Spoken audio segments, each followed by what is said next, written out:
السلام علیکم محترم ناظرین دوستوں، آج ہم اس ویڈیو میں حضرت ادریس علیہ السلام اور موت کے فرشتے کا عجیب و غریب واقعہ آپ کو بتائیں گے۔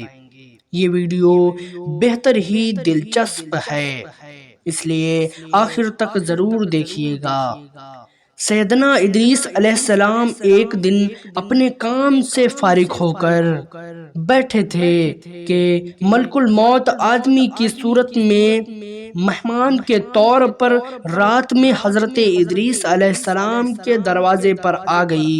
حضرت ادریس علیہ السلام ہمیشہ روزہ رکھنے والے انسان تھے۔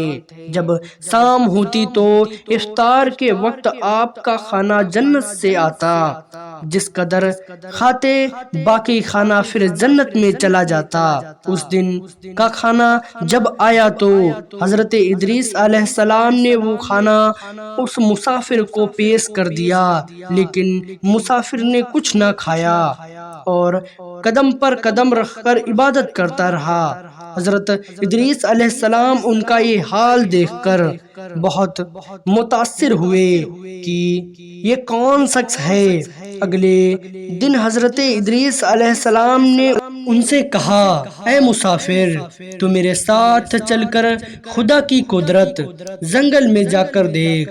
وہ دونوں بزرگ گھر سے میدان کی طرف نکل پڑے۔ چلتے چلتے گیہوں کے کھیت میں جا پہنچے۔ موت کے فرشتے نے کہا، چلو چند بوسے گیہوں کے لے کر کھاتے ہیں۔ حضرت ادریس علیہ السلام نے فرمایا، عجیب بات ہے، رات کو تو نے حلال کھانا نہ کھایا، اب حرام کھانا چاہتا ہے۔ یہ دونوں بزرگ دوسرے باغ میں جا پہنچے اور وہاں بھی انگور کو دیکھ کر حضرت اسرائیل علیہ السلام نے کھانے کا ارادہ فرمایا۔ حضرت ادریس علیہ السلام نے فرمایا کہ خیر کی بلغیت میں تصرف حرام ہے۔ پھر جاتے جاتے ایک بکری دیکھ کر حضرت اسرائیل علیہ السلام نے کھانے کا ارادہ فرمایا۔ حضرت ادریس علیہ السلام نے کہا، بیگون کی بکری کو ذبح کر کے کھانا منع ہے۔ اس طرح 3 روز تک دونوں آپس میں گفتگو کرتے رہے۔ جب حضرت ادریس علیہ السلام کو لگا کہ یہ شخص انسان نہیں معلوم ہوتا، یہ کون شخص ہے، اور فرمایا کہ خدا کے واسطے ظاہر تو کر کہ تو کون ہے۔ مسافر نے کہا کہ میں اسرائیل علیہ السلام ہوں۔ حضرت ادریس علیہ السلام نے فرمایا کہ سب مخلوقات کی جان تم ہی نکالتے ہو۔ انہوں نے فرمایا کہ ہاں۔ ادریس علیہ السلام نے فرمایا، تم شاید میری جان قبض کرنے آئے ہو۔ انہوں نے کہا، نہیں، میں تو تمہارے ساتھ خودکشی کرنے آیا ہوں۔ حضرت ادریس علیہ السلام نے کہا کہ 3 دن تک تو میرے ساتھ ہے، کیا اس وقت تم نے کسی کی جان قبض کی ہے؟ وہ بولے، تمام روحوں کو قبض کرنا ہمارے ہاتھ میں ایسے ہے جیسے تمہارے دونوں ہاتھوں کے نیچے روٹی رکھی ہوئی ہو، یعنی جس کی موت کا حکم ملتا ہے، اللہ پاک کے حکم سے ہاتھ بڑھا کر اس کی جان قبض کر لیتا ہوں۔ اور بولا، اے حضرت ادریس علیہ السلام، میں چاہتا ہوں تیرے ساتھ رشتہ داری قائم کروں۔ حضرت ادریس علیہ السلام نے فرمایا کہ میں تیرے ساتھ رشتہ داری قائم کروں گا، آپ مجھ کو روح قبض کرنے کی کرواہٹ سکھا دیں تاکہ مجھے زیادہ خوف ہو اور عبرت ہو، میں اپنے خالق کی اور بھی زیادہ عبادت کروں۔ ملک الموت نے کہا کہ میں اللہ کی خوشی بغیر کسی کی جان قبض نہیں کر سکتا۔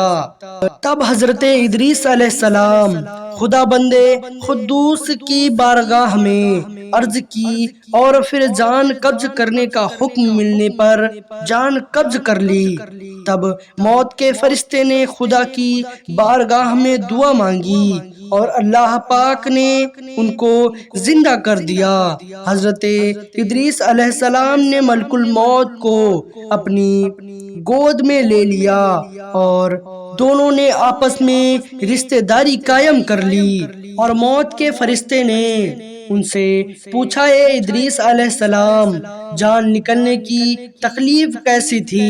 وہ بولے، جیسے کہ کسی زندہ جانور کی کھال سر سے پاؤں تک ادھیڑی جاتی ہے۔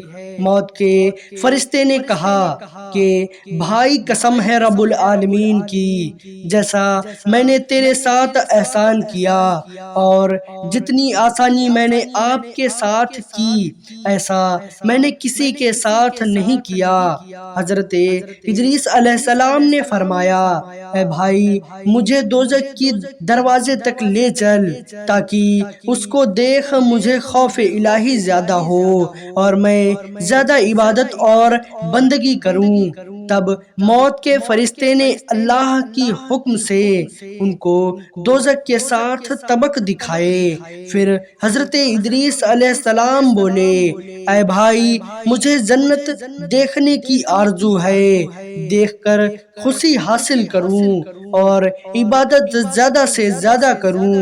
اور موت کے فرشتے حضرت ادریس علیہ السلام کو جنت کے دروازے پہ لے گئے۔ پھر انہوں نے جنت کے مناظر اپنی آنکھوں سے دیکھے۔ پھر کہنے لگے، اے بھائی، میں جان کی تکلیف سہ چکا ہوں۔ پھر دوزخ بھی دیکھی اور میرا جگر پیاس کے مارے جل رہا ہے۔ اجازت ہو تو میں بہشت میں جا کر ایک پیالہ جام پی لوں۔ تب انہوں نے کہا، ہاں، اگر تم واپس آنے کا وعدہ کرو۔ شاید پیاس کی وجہ سے حضرت ادریس علیہ السلام نے واپس آنے کا وعدہ کر لیا اور اللہ تعالیٰ کے حکم سے اپنی جوتیاں درخت تربا کے نیچے چھوڑ کر بہشت میں داخل ہو گئے، کیونکہ باہر آنے کا وعدہ کیا تھا، اور نالین کو بھی درخت کے نیچے چھوڑ آئے۔ کچھ دیر بعد موت کے فرشتے نے ان کو آواز دی، اے بھائی، دیری مت کرو۔ تو جواب میں حضرت ادریس علیہ السلام نے فرمایا، اے مہربان اللہ تعالیٰ فرماتا ہے کہ ہر شے کو موت کا مزہ چکھنا ہے۔